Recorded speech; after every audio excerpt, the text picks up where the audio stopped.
할렐루야. 주 예수 그리스도 이름으로 하나님 말씀 증거하겠습니다. 창세기 49장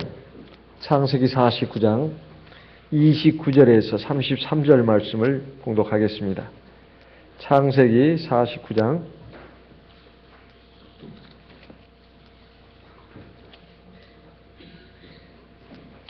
29절부터 33절까지 말씀을 봉독하겠습니다. 그가 그들에게 명하여 가로되 내가 내 열조에게로 돌아가니니 나를 햇사람 에브론의 밭에 있는 굴에 우리 부여조와 함께 장사하라. 이 굴은 가나안 땅 마므레 앞 막벨라 밭에 있는 것이라.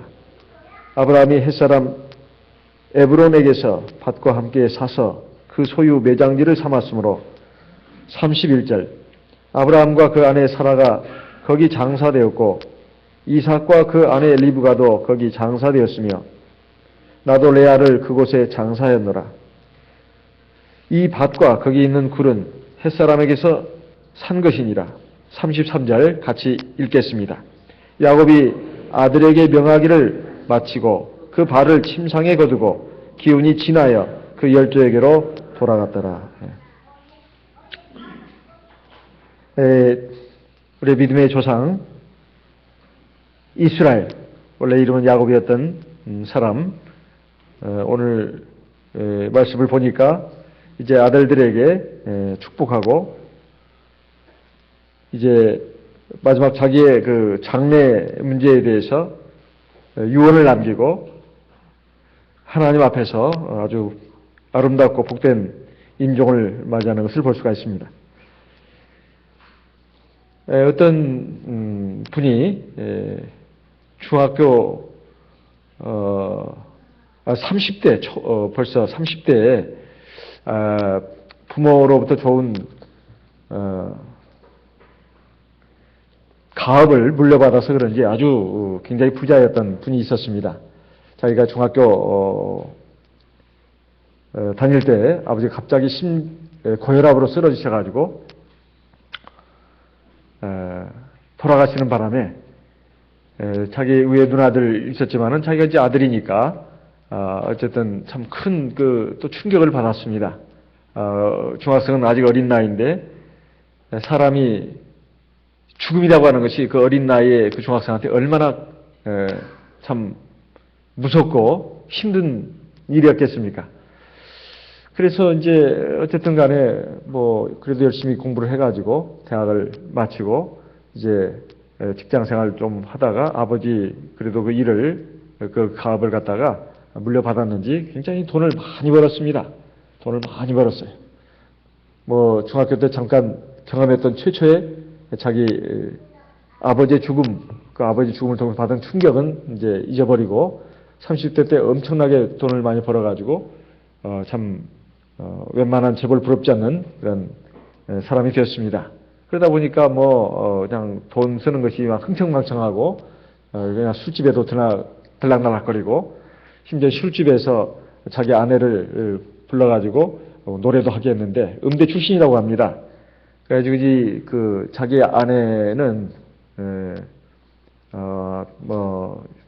일반 개신교 교회를 다니는 사람인데 여기 자기 남편 하고 결혼할 때 그 시댁이 상당히 그 믿음이 좋은 집안이라고 알고 결혼을 했는데 남편이 이런 정도로 방탕하고 타락을 하니까 참 도대체가 참 살고 싶지 않았던 모양입니다. 그런데 어느 날 이 남자가 밤에 술 취해가지고 집에 들어와가지고 이제 책상에 놓여 있는 자기 아내가 쓴 일기를 보니까 자살을 결심하기도 했더라고요. 자살을 결심하기도 했는데 거기 보니까 아내의 눈물 자국도 있고 그걸 보고는 정신이 번쩍 들었습니다. 내가 참 잘못 살았구나. 이렇게 살아서는 안 되지. 그래가지고 대우각성해가지고 이제 있는 재산 같은 것을 이제 어느 정도 정리한 다음에 신학을 해가지고 목회자가 됐다고 합니다. 그래가지고 일반 교회에서는 제법 유명한 목회자가 됐는데 일반 개신교에서는 30대 목회자들이 제일 존경하는 목회자 그래가지고 아주 굉장히 열심히 복음을 전파하고 교회를 일구고 이런 사람이었는데 지금 뭐 60대라고 합니다. 그런데 이제 암에 걸려가지고 지금 이제 한동안 투병 생활하다가 얼마 전부터 다시 교회 강단에 서가지고 하나님의 말씀을 전하기 시작했다는데 이 사람에 대한 인터뷰 기사가 신문에 실렸습니다. 그래서 제가 비록 교파는 다르지만은 좀 관심이 있어가지고 유심히 몇 번 읽어봤습니다. 그랬더니 그분이 하는 말이 자기는 참 지금 여한이 없다고 이렇게 얘기를 합니다. 하나님의 은혜로 지금까지 참 살아온 것이 너무 감사하고 지금 전혀 죽음이 두렵지 않다는 겁니다. 죽음이라고 하는 것은 한 다리를 건너는 것 같다는 거예요. 생과 사는 그야말로 한 면을 사이에 두고 마주보고 있는 것 같다. 그러면서 이제 시작이 있으면 결말이 있고 또 이것은 또 새로운 시작이기 때문에 조금도 두렵지 않다고. 심장마비라든가 교통사고로 세상을 뜨는 것보다는 이렇게 맨정신을 가지고 이성을 가지고 내 인생의 종말을 맞이할 수 있다는 것이 얼마나 다양한 일이냐 이렇게 자기는 생각한다는 겁니다. 그러면서 참 살아온 것이 정말 하나님 앞에 감사하다는 거예요. 그전엔 정말 그걸 몰랐다는 것입니다. 몰랐다는 거예요. 그냥 어떤 그 생에 대한 욕심, 집착, 뭔가를 막 이루려고 하고 막 이런 것에 막 혈안이 돼서 살았는데 지금까지 이제 하나님 은혜 가운데서 자기가 이렇게 살다 보니까 참 이것이 모든 것이 감사하다는 것을 알게 됐다는 거예요. 이것은 절대자 하나님과의 관계에서만 얻을 수 있는 그런 것이라고 하는 말을 했습니다. 비록 제가 좀 교회는 다르고 또 뭐 신앙은 또 다 다르다고 하지만은 기본적으로 참 그 임종에 대해서 인생에 대해서 바른 통찰력을 성찰을 했다는 점에서 상당히 참 좋게 보였습니다. 오늘 우리는 어떤가 그런 생각이 듭니다. 오늘 우리는 어떤가? 우리도 세상을 지금 살아가면서 뭔가 이 세상에는 이 인생에는 뭔가 화려한 것, 아름다운 것들 이게 많이 있을 걸로 생각하고 막 그것을 향해서 질주하는 기관차처럼 막 달려가고 있습니다.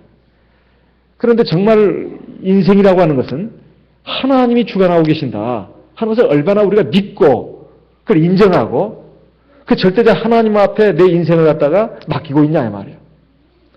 신앙이라고 하는 것은 그저 하나의 표면적인 허울에 불과할 뿐 그냥 실제로는 우리의 삶을 보게 되면 어떤 집착과 욕심 이 속에서 얽매여 가지고 살아가는 것이 아닌가 이런 생각이 듭니다. 하나님은 자연 만물을 통해서 우리에게 하나님의 말씀, 진리 이걸 깨닫게 하는 경우가 참 많습니다. 예전에 저는 앙상한 겨울 나무를 보면 굉장히 서글프고 굉장히 스산하고 굉장히 외롭고 그리고 굉장히 쓸쓸한 처량한 느낌이 들었습니다. 그런데 어느 순간에 보니까 겨울에 그 앙상한 나무 가지들이 참 아름답게 보이더란 말이죠. 그게 왜 이렇게 아름답게 보였는가? 그렇지. 그 전에 잎이 무성하게 달린 그 나무들은 그냥 푸른 산을 이루고 있었습니다. 그때는 산의 모습을 정확하게 볼 수가 없었어요. 그냥 그 무성한 나뭇잎들에 의해서 거대한 숲을 이루고 있는 이런 산들로 돼 있을 때는 산의 정확한 모습을 볼 수가 없었습니다. 그런데 지금은 이제 앙상한 나무 가지 한겨울 되면서 가을이 되면 이제 다 떨어지고 이제 겨울로 접어들면서 앙상한 나무를 하늘을 향해서 막 뻗고 있지 않습니까? 그러면 산의 모습이 아주 잘 보인다는 거예요. 그전에는 잘 보이지 않았던 이름 모를 바위, 그리고 조약돌, 그리고 작은 이름 모를 들풀들, 또 계곡, 이런 것들이 안 보였었는데, 보이더라 이 말입니다. 그래서 이 앙상한 겨울나무가 오히려 산의 모습을 정확하게 우리에게 보여주는구나. 이것을 알 수가 있습니다. 우리가 인생을 다 살고 나서, 이제 인생을 마감하고 굿바이, 안녕을 할 때 가서야 인생이라는 것이 바로 이런 것이었구나. 이런 것이었구나. 정말 참된 인생의 가치, 보물, 이것을 외면하고 그것을 무시하고 그리고 헛된 것을 쫓아서 내가 인생을 살아왔구나.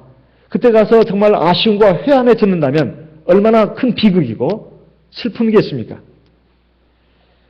우리가 우리 믿음의 조상들의 임종의 이 순간들을 성경에 이렇게 쭉 기록해 놓은 걸 보고 또 우리 주변에 사랑하는 가족들이 하나 둘 세상을 떠나는 것을 보면서 우리는 교훈을 얻어야 되겠습니다.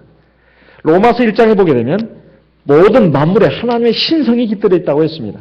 저는 그 말씀이 무슨 뜻인지 사실 어렴풋하게 이해를 했지 사실 속속들이 이해를 잘 못하다가 자연 만물에 대해서 노래한 시인들의 그 시를 보면서 저는 참 그렇구나. 자연 만물 가운데 하나님의 신성이 깃들어 있다고 하는 것은 거기에 하나님의 솜씨, 지혜, 능력이 들어있다는 말도 되고 거기에 하나님의 말씀과 뜻이, 진리가 들어있다는 그런 의미도 된다는 것입니다. 로마서 1장 19절 20절 말씀을 보게 되면 이런 하나님을 알만한 것이 저희 속에 보임이라. 하나님께서 이를 저희에게 보이셨느니라. 20절 창세로부터 그에 보이지 않냐는 것들 곧 그의 영원하신 능력과 신성이 그 만드신 만물에 분명히 보여 알게 되나니 그러므로 저희가 핑계치 못할지니라. 봄이 되면 꽃이 피고 싹이 나고 새순이 돋고 싹이 나고 그리고 이제 점점점 푸른 연두빛 잎을 내면서 이제 5월로 접어들면 아주 그 진한 녹색으로 바뀌지 않습니까? 그리고 이제 꽃도 피우고 여름에 열매도 맺고 가을에 이제 그것이 익어지고 그리고 열매는 이제 다 익게 되면 떨어지고 가을에는 그 나뭇잎들만 남고 아주 화려한 단풍으로 물들지요. 그리고 이제 찬바람 불면 떨어집니다. 그러게 앙상한 나무만 남죠. 이것이 매년 사계절 반복되고 있습니다. 그 나무는 죽은 게 아니죠. 한겨울을 지나고 나면 거기서 새순이 돋습니다. 우리에게 보여준 이 자연 만물을 통해서 하나님 우리에게 하나님의 말씀 진리를 가르쳐주고 있습니다. 우리 인생도 그런 과정을 거쳐간다는 것이고 결국 죽음은 죽음으로 끝나는 것이 아니고 영원한 삶의 시작이라고 하는 것을 우리에게 보여주고 있는 것이다. 이런 말씀입니다. 오늘 우리에게 보여준 야곱의 인종을 보게 되면 참 하나님 앞에서 아름답고 복된 인종이라고 말할 수 있습니다. 그가 임종할 때 나이는 147세로 성경에 나와 있습니다. 창세기 47장 28절의 말씀을 보게 되면 창세기 47장 28절을 보게 되면 야곱이 애굽 땅에 17년을 거하였으니 그의 수가 147세라. 그가 애굽에 와서 바로왕 앞에 자기의 나이를 말했을 때 130년이라고 했습니다. 얼마 살지 않았다고 했어요. 그저 나그네 인생길이었고 아주 험악했다고 말하고 있습니다. 그런데 그때가 130세인데 이제 애굽에 와서 17년을 더 살아가지고 147세의 세상을 뜨게 됐다 이런 말입니다. 그런데 참 하나님께 참 복된 인종을 맞이한 이 야곱은 어때서 그렇게 복되다고 말할 수 있느냐 하면은 자기 그 아들들이 이제 하나님 안에서 이제 하나님의 백성으로 잘 이제 서게 되었고 또 이 자녀들을 하나님의 이름으로 제사장의 자격으로서 축복하고 권면을 했다는 것입니다. 이건 참 귀한 일이죠. 그가 숨을 거둘 때는 이 말을 다 마치고 자기 장래에 대해서 어떻게 할 것인가까지도 다 말하고 나서 그 말을 침상에 거두고 기운이 지나야 그 열적이 돌아갔더라. 그러니까 참 제정신으로 맨정신으로 하나님의 말씀으로 권면하고 그리고 앞으로 이렇게 할 것을 또 가르쳐주고 그리고 나서 발을 침상에 거뒀다는 것은 침상에 앉았다가 그리고 이제 누워서 기운이 다 지내가지고 다 해가지고 세상을 떴다는 것이죠. 무슨 몸에 병이 있어가지고 그 병으로 세상을 떴다고 말하고 있지 않고 기운이 이제 다 해서 지내서 다 해서 세상을 떠나고 하는 거 보니까 참 복된 죽음이라고 할 수 있죠. 그런데 문제는 죽음 그 자체가 복된 죽음이라기보다도 그의 삶 자체가 마지막 부분에 가서 하나님 앞에서 완성된 모습으로 살았기 때문에 참으로 이거 복된 죽음이라고 하는 것입니다. 오늘 우리도 마찬가지입니다. 우리가 하나님 앞에서 우리의 인생을 생각할 때 이게 언제까지나 내가 살 것이다 이렇게 생각할 것이 아니라 우리가 지금 뭐 젊은이든 아니면 중년의 나이에 있든 아니면 노년의 나이에 있든 우리가 항상 인생의 종말을 생각하면서 그것을 기점으로 해가지고 소급해가지고 오늘을 생각해야 되겠다 하는 것입니다. 죽을 때가 뭐 나는 아직도 멀었어. 살 날이 많아. 이렇게 생각해서는 안 된다는 겁니다. 그것은 젊은이도 마찬가지. 젊은이도 항상 내 죽는 날을 생각을 해야 된다는 겁니다. 그 나이 드신 분만 그렇게 생각하는 것이 아니라 젊은 사람들이 오히려 그렇게 생각하는 것이 더 필요합니다. 그래야 내 인생을 후회 없이 성공적으로 살 수 있는 충분한 시간을 확보할 수가 있는 겁니다. 나이가 들어가지고 내 인생을 이제 어떻게 좀 더 의미 있고 값어치 있게 살려고 해도 그때는 마음뿐이고 어떻게 할 수 있는 힘도 기회도 주어지지 않는 그런 여건이 된다면 얼마나 아쉬울 일이겠냐 이 말이에요. 그러니까 젊었을 때부터 우리가 인생에 대해서 의미에 대해서 우리 인생의 종말을 기점으로 해서 생각을 해야 바로 깨달을 수 있다는 것입니다. 여기에 야곱이 이제 한 말을 보게 되면 29절에 자기 아들들에게 말했습니다. 내가 내 열조에게로 돌아가리니 나를 햇사람 헤브론의 밭에 있는 굴에 우리 부여조와 함께 장사하라. 제일 먼저 한 말은 내가 내 열조에게로 돌아간다. 돌아간다고 말하고 있습니다. 지금 이 돌아간다는 말이 무슨 말일까요? 우리 옛 조상들은 사람이 죽으면 어디로 가는지도 모르고 좋게 알지도 못하면서 돌아간다는 말을 썼습니다. 참 희한한 일입니다. 어디로 가는지도 모르면서 돌아간다는 말을 했다는 말이에요. 원래 돌아간다는 말은 있던 곳으로 다시 찾아간다는 뜻입니다. 원래 있던 곳으로 다시 찾아간다는 뜻이에요. 대체 원래 있던 곳이 어디입니까? 자기에게 영혼과 육체를 주신 어떤 절대자에게 간다는 말 아니겠습니까? 그래서 전도서 12장의 7절에 보게 되면 이렇게 말씀하고 있습니다. 전도서 12장 7절. 전도서 12장 7절 말씀. 전도서 12장 7절 같이 읽어보겠습니다.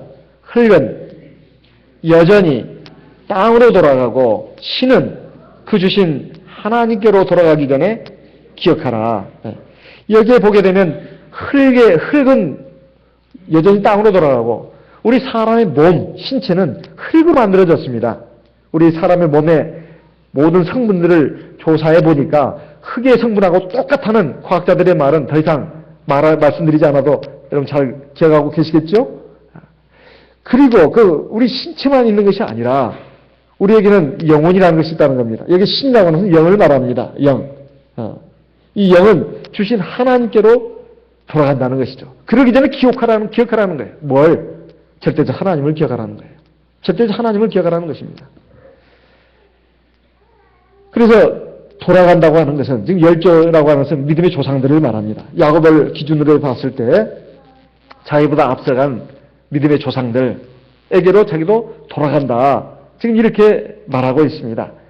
오늘 우리도 돌아갈 날을 생각하면서 인생을 살아야 되겠다. 그걸 애써 부인해서는 안 됩니다. 죽음 그러면 왠지 모르게 굉장히 기분이 나쁘고 그리고 두렵고 무섭고 그리고 모든 것이 끝장인 것처럼 완전한 절망으로만 생각하지 말고 죽음 그 자체를 필연적인 것으로 받아들여야 된다는 것입니다. 사실 저도 이런 말씀을 이렇게 드리면서 항상 저 자신에게 지금 이렇게 내 자신에게 하는 말로 지금 하고 있습니다. 죽음을 생각을 해야 된다. 항상 떠날 날을 생각해야 된다는 거예요. 떠날 날을 생각하고 오늘을 사니까 달라져요. 생의 의미가. 확실히 달라집니다. 오늘 하루가 참 귀하다는 걸 알게 돼요. 그리고 인생이라고 하는 것은 하루하루가 시험입니다. 하루하루가 시험이에요. 오늘 하루를 내가 믿음으로 살았는가? 그렇지 않았는가? 내가 하나님 앞에서 오늘 바르고 착하게 살았는가? 그러지 않았는가? 내가 오늘 하나님 앞에서 감사하면서 살았는가? 아니면 원망하면서 살았는가? 내가 오늘 하루를 하나님 앞에서 사랑하면서 살았는가? 아니면 미워하면서 살았는가? 내가 하나님 앞에서 오늘 성실하게 살았는가? 아니면 게으르게 살았는가? 이게 다 시험입니다. 이거 오늘 하루도 시험이지만 내 앞에 있는 모든 삶이 시험이다 이 말이에요.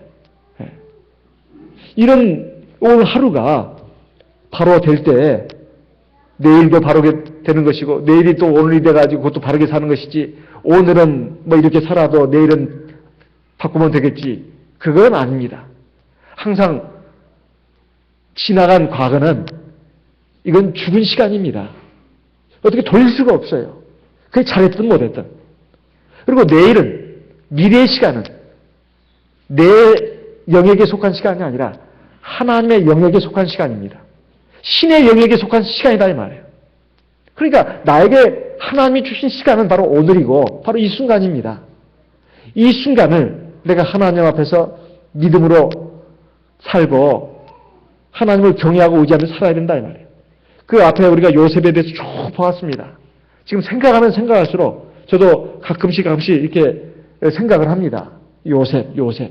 그래. 도대체 나 같으면 그렇게 살 수 있겠는가? 저는 참 그 요셉을 보면서 하나님이 왜 요셉이라는 인물을 이렇게 많이 기록을 해놨는가? 그걸 알 수가 있었습니다. 그래. 내가 노예로 팔려가면서도 내가 그렇게 기뻐할 수가 있을까? 내 인생은 다 이제 망쳤고 끝났고 내 인생은 이제 완전히 종쳤다. 이렇게 생각하고 울면서 또 형들에 대해서 분노의 그 소리를 내뱉으면서 그리고 자기 인생을 한탄하면서 막 가지 않았겠냐 이 말이에요. 그리고 노예로 가서도 얼마든지 좌절하고 절망하면서 자기 인생을 내동댕이 치지 않았겠냐 이 말이에요. 근데 그렇게 하지 않았다는 겁니다. 그런데 어쨌든 잘 열심히 해가지고 주인의 눈에 들고 이제 좀 더 잘 나가지 않습니까? 그럴 때 사람은 자칫 교만해지고 나태해지기 쉬운데 요셉은 그렇지 않았다는 겁니다. 그것들 다 이기고 그 청년의 정욕도 이기고 그리고 억울하게 죄명을 둘러쓰고 감옥에 들어갔을 때는 많은 사람들이 또 욕하고 비웃지 않았겠습니까? 저놈 그 겉으로 보기에는 착한 줄 알았는데 정말로 못된 놈이었네. 온갖 그 욕도 들리고 막 그러지 않았겠냐 이 말이에요. 그것을 다 참고 그걸 이기면서 할 수 있다는 것이 보통 일이겠습니까? 어떤 순간에도 하나님을 경외하고 하나님을 의지하고 하나님의 섭리를 의심치 않았다는 이 요셉의 신앙의 삶을 보게 되면 사실 하나님이 한 사람의 그 인생을 통해서 우리에게 지금 보여주시는 겁니다. 근데 우리를 보게 되면 어떨 때 보면은 막 그냥 저기 그냥 막 창공을 나르는 막 독수리처럼 막 날갯짓도 하면서 어떨 때는 막 공작새처럼 날갯짓도 쫙 펼치면서 그냥 의시되기도 하고 자랑하기도 하고 막 하하하 깔깔거리다가 어떤 때는 그냥 푹 꺼져가지고 그냥 완전히 다 죽은 개돼지처럼 말이지. 이렇게 하면서 막 살아가는 우리의 모습이 얼마나 많냐 이 말이에요. 어떨 때는 하나님 앞에서 좀 제법 믿는 것 같은 모습 보이다가 어떨 때 보면 완전히 믿는 사람 모습이 아니에요. 이건 세상 사람보다 더 못해. 하는 꼬락서니까. 이런 그 모습들이 우리에게 얼마나 많냐 이 말이에요. 그래서 하나님께서 직접적으로 말씀으로도 하시지만은 이런 사람을 통해 가지고 그의 일생을 우리에게 보여주면서 우리에게 모델로 보여주시는 거 아니겠습니까? 그렇지. 왜 어린 아이들에게 위인전을 많이 읽으라고 합니까? 사실 위인전만 많이 볼 것이 아닙니다. 우리 삶의 주변을 보게 되면 정말로 훌륭한 사람들이 보석같이 박혀 있어요. 가까이 있는 내 가족, 내 부모도 다 뭐 완벽한 건 아니지만은 부모도 좋은 점들이 있다. 그 좋은 점들을 배우면 되는 겁니다. 물론 좋지 못한 점도 있습니다. 부모가 완벽한 존재가 아니니까. 그 반면 교사가 삼으면 됩니다. 아버지가 술을 많이 마시고 막 술 마시면 술증이 심해. 그러면 난 저러면 안 되겠다. 교사가 되는 거 아니겠습니까? 어머니도 마찬가지. 하지만 좋은 면에서 좋은 면을 자꾸 배우고 그 다음에 우리 교회에 와서도 참 보석 같은 그런 면모, 훌륭한 면모를 드러내는 분들이 곳곳에 있습니다. 이런 분들을 보면서 배운다면 하나님이 다 나에게 배우라고 그런 인물들을 주신 것이 아니냐 말이에요. 꼭 위대하게 돼야만 내가 배울 만한 그런 사람이 되는 것은 아닙니다. 그래서 이 야곱은 지금까지 살아오면서 하나님이 평탄한 길을 걷게도 하시고 또 파란만장한 여러 가지 일들을 경험하게 하셨지만은 기본적으로 하나님을 경외하고 의지하면서 하나님 앞에 하나님 말씀에 순종해서 살려고 애를 썼습니다.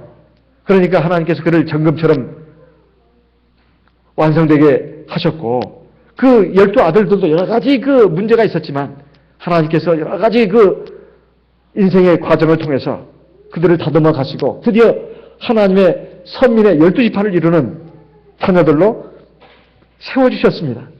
이것이 얼마나 큰 하나님의 은혜냐 이 말이에요. 우리가 이런 것을 생각하면서 우리가 나가야 되겠습니다.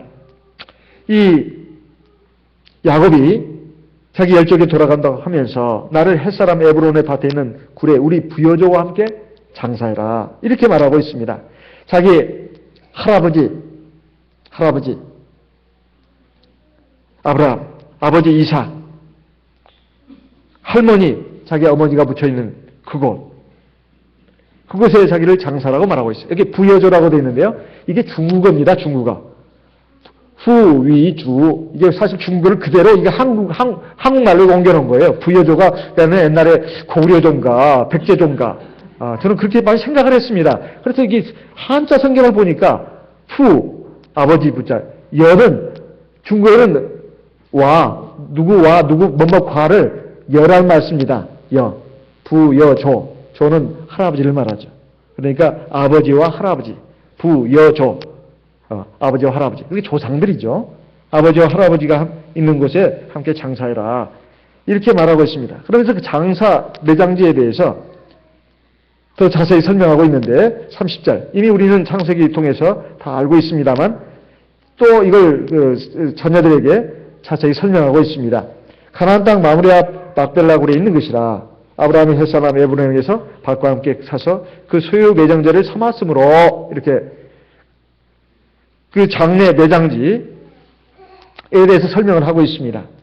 그러면서 거기에 누구누구 붙였는가 하는 것을 31절에 말하고 있습니다. 거기에다가 나를 묻어라 이렇게 지금 말하고 있습니다. 왜 이렇게 그 매장지가 뭐가 그렇게 중요하다고 아무 데나 묻으면 안 되나? 왜 거기다 묻으라고 했을까요?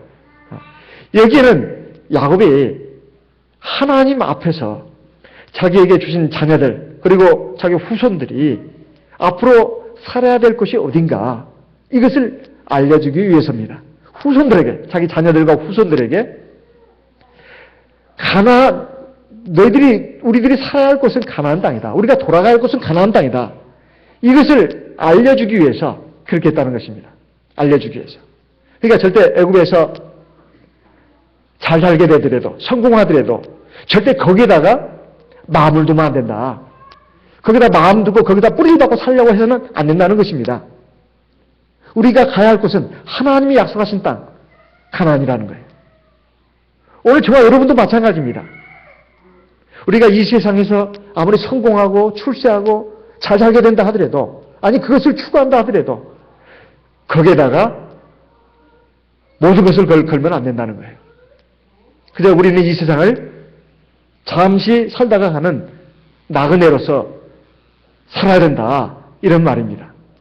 사실 우리가 히브리서 11장을 통해서 우리는 여러 번 확인했습니다.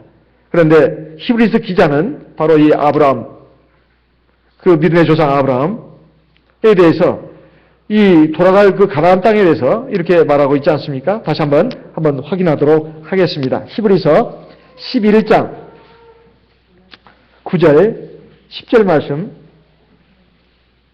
같이 읽어보겠습니다. 히브리서 11장 9절 10절 같이 읽어보겠습니다. 믿음으로 저가 외방에 있는 것 같이 약속하신 땅에 우거하여 동일한 약속을 유업으로 함께 받은 이삭과 야곱으로 더불어 장막에 거하였으니 10절 이는 하나님의 경영하시고 지으실 터가 있는 성을 바랐음이니라. 히브리서 기자는 자기의 믿음의 조상들이 가나안 땅에 들어갔고 또 가나안 땅에서 살았다 하는 걸 가지고 그래 우리도 가나안 땅에 살아야 돼 이렇게 말하고 있는 것이 아니라 그들이 비록 약속하신 땅 가나안 땅에 살았지만은 나그네처럼 우거했다 이렇게 말하고 있습니다. 그 증거가 뭔가? 그들이 돈이 없어서가 아니라 돈은 많았는데도 불구하고 텐트집에 살았다고 말하고 있습니다. 장막집에, 천막집에 살았다고 말하고 있어요. 천막이라고 하는 것은 임시가옥입니다. 임시가옥을 천막집이라고 그래요. 그 이유가 뭐냐? 여기 10절에 말씀하고 있습니다. 이는 하나님의 경영하시고 지으실 터가 있는 성을 바랐음이니라. 하나님이 경영하시고 지으실 터가 있는 성을 바랐습니다. 이게 하늘나라 성을 말합니다. 새 예루살렘 성. 자, 16절, 15절, 16절 같이 한번 읽어보겠습니다. 히브리서 11장입니다. 15절, 16절. 저희가 나온 바 본향을 생각하였다면 돌아갈 기회가 있었으려니와 저희가 이제는 더 나은 본향을 사모하니 곧 하늘에 있는 것이라. 그러므로 하나님이 저희 하나님이라 이끌음 받으심을 부끄러워 아니하시고 저희를 위하여 한 성을 예비하셨느니라. 자, 우리도 삶의 목표, 소망을 하나님 나라에 둡시다. 꼭 장례식에 가서만 그거 잠깐 느끼는 정도가 돼서는 안 되고 아예 작정을 해야 합니다. 우리가 언젠가는 죽는다 그렇게 생각하지 마시고 언젠가는 죽음의 하나의 다리를 건너서 하나님 나라에 들어간다. 하나님 나라에 들어간다.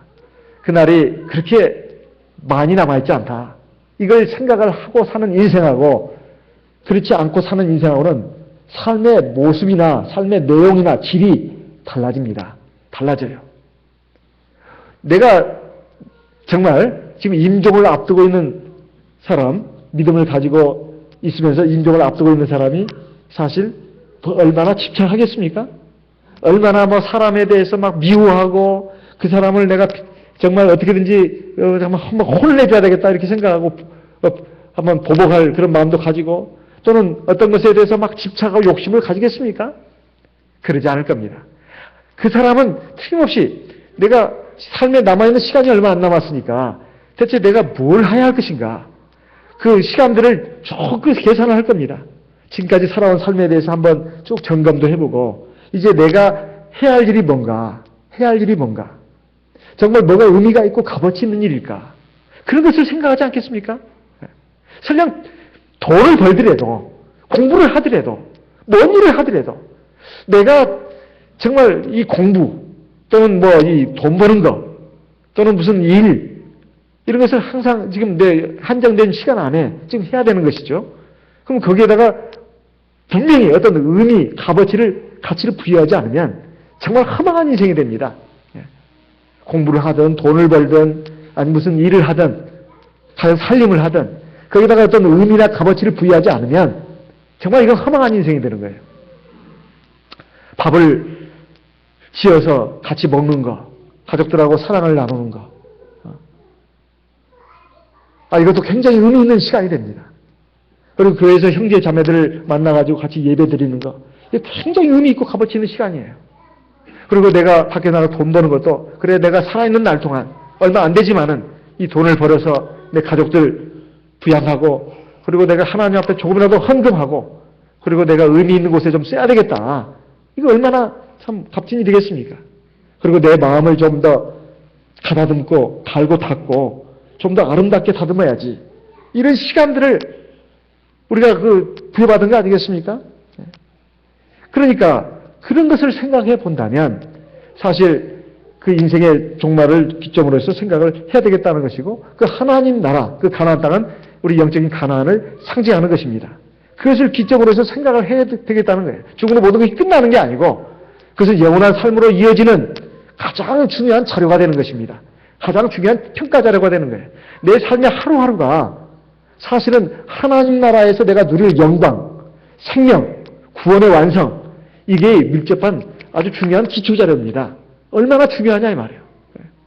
공부도 하나도 안 한 학생이 시험에 합격하기를 바라고 좋은 학교에 들어가기 바라고 좋은 직장에 들어가기 바라고 노력도 안 하는데 돈 많이 벌기를 바라고 열심히 일하지 않는데 성공하기를 바라고 이것은 정말 안 되는 거 아니겠습니까? 하나님 나라도 마찬가지입니다. 기본적으로 하나님의 은혜로 사랑으로 우리가 하나님 나라에 가는 것입니다. 이건 틀림없는 사실이에요. 하지만 그 안에서 우리가 하나님의 백성으로서 하나님 앞에서 열매를 맺어야 되지 않겠습니까? 그러려면 항상 마지막을 생각해야 되겠다.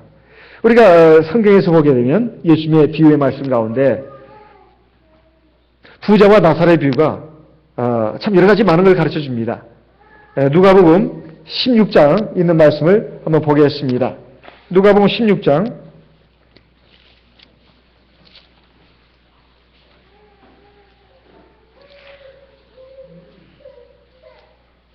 26절 25절부터 보겠습니다.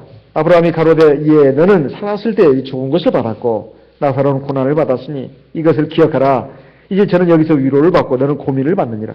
26절 이뿐 아니라 너희와 우리 사이에 큰 구렁이 끼어 있어 여기서 너희에게 건너가고자 하되 할 수 없고 거기서 우리에게 건너올 수도 없게 하였느니라. 27절 같이 한번 읽어봅시다. 가로되 그러면 구하노니 아버지여 나사로를 내 아버지 집에 보내소서. 내 형제 5이 있으니 저에게 증거하게 하여 저희로 이 고통받는 곳에 오지 않게 하소서. 아브라함이 가로되 저에게 모세와 선지자들이 있으니 그들에게 들을지니라. 30절 가로되 그렇지 아니하니이다. 아버지 아브라함이여 만일 죽은 자에게서 저에게 가는 자가 있으면 회개하리이다. 가로되 모세와 선지자들에게 듣지 아니하면 비록 죽은 자 가운데서 살아난 자가 있을지라도 고난을 받지 아니하리라 하였다 하시니라. 여기에 말씀 가운데 맨 그 마지막 부분을 보게 되면 지금 그 음부의 고통 가운데서 불꽃 가운데 고통하고 있는 부자 나사로가 제발 이 고통에서 벗어나게 해달라고 그럽니다. 그러니까 아브라함이 지금 말하죠. 그렇게 할 수 없다. 너는 살았을 때 네 좋은 걸 받았고 그리고 이 나사로는 여기서 너는 살았을 때 좋은 걸 받고 나사로는 고난을 받았느니라. 그래서 이제 나사로는 여기서 위로를 받고 너는 여기서 고통을 받게 됐다. 지금 이런 말씀입니다. 그러니까 살아있는 그것이 살아있을 때 어떤 삶을 살았느냐 이것이 미래의 삶을 결정한다는 것입니다. 두 번째 그것은 확정적인 거라는 거예요. 영원 확정입니다. 영원 확정. 그래서 돌이킬 수가 없다는 거예요. 그리고 이미 너와 우리 사이에는 큰 지금 그 간격이 있다. 구렁이 있다. 그래서 우리도 너희한테 갈 수 없고 너도 우리한테 올 수 없다. 이제 변경할 수가 없다는 거예요. 이제 이 상황은. 그러니까 이제 부자가 하는 말이 우리에게 참 의미심장한 교훈을 던져주죠. 아버지와 나사로를 그렇다면 내 아버지 집에 보내주셔가지고 우리 형제들 좀 깨우쳐 주십시오. 이렇게 말하고 있습니다. 내게 형제가 5이 있는데 제발 나사로를 좀 그쪽에 보내가지고 이 고통받는 곳에 오지 않게 해달라고 지금 요청을 하고 있습니다. 그러니까 아브라함이 말하죠. 그들에게 모세와 선지자들이 있다. 그들에게 모세와 선지자들이 무슨 말씀입니까? 이것은 모세와 선지자라고 하는 것은 이건 성경을 말하는 것입니다. 성경. 모세와 선지자가 그들에게 같이 옆에 있어가지고 같이 생활한다는 말이 아닙니다. 모세와 선지자는 다 지금 시간별로 다 다른 인생을 살았던 사람들인데 여기에 모세와 선지자라고 하는 것은 성경 말씀을 말하는 거예요. 성경 말씀을. 성경 말씀이 있는데 무슨 지금 나사로를 보내가지고 그들을 돌이킬 수 있다고 너는 생각하느냐. 설령 나사로를 살려가지고 저 세상에 보낸다 하더라도 그 세상에 보낸다 하더라도 현생에 보낸다 하더라도 성경 말씀을 믿지 않는 사람들 죽었다가 살아난 사람 절대 그 말 듣지 않는다. 지금 이런 말을 하고 있습니다. 이 말 가운데 우리가 생각해야 할 것은 이 부자의 지금 그 슬픈 모습입니다. 슬픈 모습이에요. 왜 일찍 그걸 깨닫지 못했냐 이 말이에요. 인생은 그냥 영원히 계속 그것처럼 생각했고 자기에게 주어진 모든 것들을 그냥 즐기기만 했지 무엇이 인생의 참된 의미고 값어치 있는 것인지 이걸 생각을 안 했다는 것입니다. 그래서 우리도 생각해야 합니다. 세상에서 성공하는 거, 출세하는 거, 잘 먹고 잘 사는 거 이것이 중요한 것이 아니고 세상에서 이 나사로처럼 불행하고 비참한 사람이 어디가 있습니까? 그런 때에 떨어지더라도 나사로는 하나님을 자기의 위로자로 삼았습니다. 나사로라는 이름이 하나님은 나의 위로자시다 이런 뜻이라고 합니다. 그러니까 우리가 하나님에 대해서 믿음과 소망을 가지고 하나님을 의지하고 늘 기뻐하고 감사하면서 하나님을 경외하고 의지하면서 살아가는 인생은 복된 인생입니다. 그리고 그러한 인생을 사는 것이 참으로 감사할 일입니다. 구약성경을 쭉 보게 되면 이스라엘 백성 죄악 가운데 불신앙, 불순종이 많이 나오는데요. 그 중에 하나가 원망입니다. 원망. 하나님이 그렇게 은혜를 베푸시고 보살펴 주시고 하는데도 길이 힘들다고 험하다고 원망을 해요. 원망을 합니다. 하나님이 얼마나 속이 상하고 화가 나셨는지 다 쓸어버리시겠다고 했고 그 주동자들은 본보기로 또 다 죽게 만들었습니다. 그것이 구약성경 가운데 쭉 나오고 있습니다. 우리가 하나님 앞에서 참 살아있는 것이 얼마나 기쁘고 감사한 일인가 이걸 한번 생각해 볼 필요가 있습니다. 제가 어떤 분의 글을 읽다가 제가 참 감동을 받은 게 있는데 이분은 참 참 잘 나가는 그런 학자였습니다. 그러다가 갑자기 고혈압으로 쓰러지셨어요. 뇌경색으로. 그래가지고 이제 참 가족들이고 친지들이고 친구들이 다 안타깝게 생각했습니다. 안타깝게 생각했어요. 그래가지고 이제 겨우 의사표현을 할 정도입니다. 겨우 의사표현을 할 정도인데 이분이 쓴 글에 이런 말이 있습니다. 사람이 자기 입에서 나온 침을 자기 목구멍으로 삼킬 수 있다는 것이 얼마나 큰 행복인 줄을 나는 미처 예전에 몰랐었다. 침도 막 흘리는 겁니다. 침도 막. 침이 자기 입으로 잘 참지도 못하고 침을 막 흘리는 거예요. 밥도 누가 떠먹여 줘야 되고 침도 막 흐르니까 옆에서 닦아줘야 합니다. 자기 침을 자기 목구멍으로 삼킬 수 있다는 것이 얼마나 큰 행복인 줄을 예전에 왜 그렇게 몰랐었던가. 우리가 살아 움직일 수 있다는 거. 비록 몸은 뭐 어디 좀 아픈 부분도 있고 또 약한 부분도 있지만 또 내 삶에 여러 가지 내가 좀 부족하다고 생각되는 부분들은 있지만 그래도 이렇게 건강하게 살아 움직인다는 것이 얼마나 감사하냐 이 말이에요. 그리고 또 하루 세 끼 굶지 않고 그리고 가족들과 함께 편안하게 살 수 있다는 것이 얼마나 감사하냐 이 말이에요.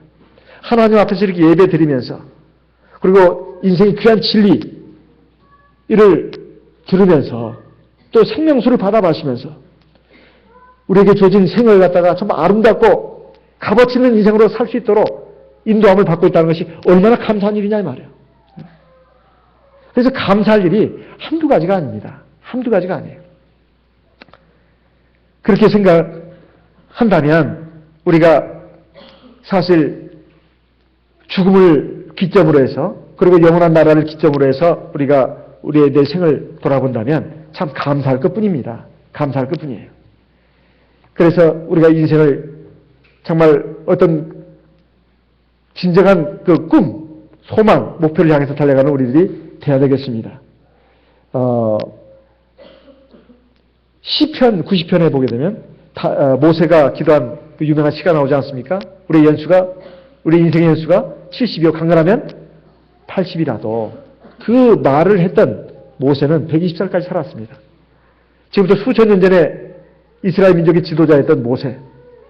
그 당시에 그 인생들을 보게 되니까 저희 7, 80을 살았다 이 말이에요. 오늘날도 마찬가지 아닙니까? 요즘 건강 100세라고 하는 시대라고 하는데 참 희한하게 우리나라가 지금 선진국에 지금 들어와 있습니다.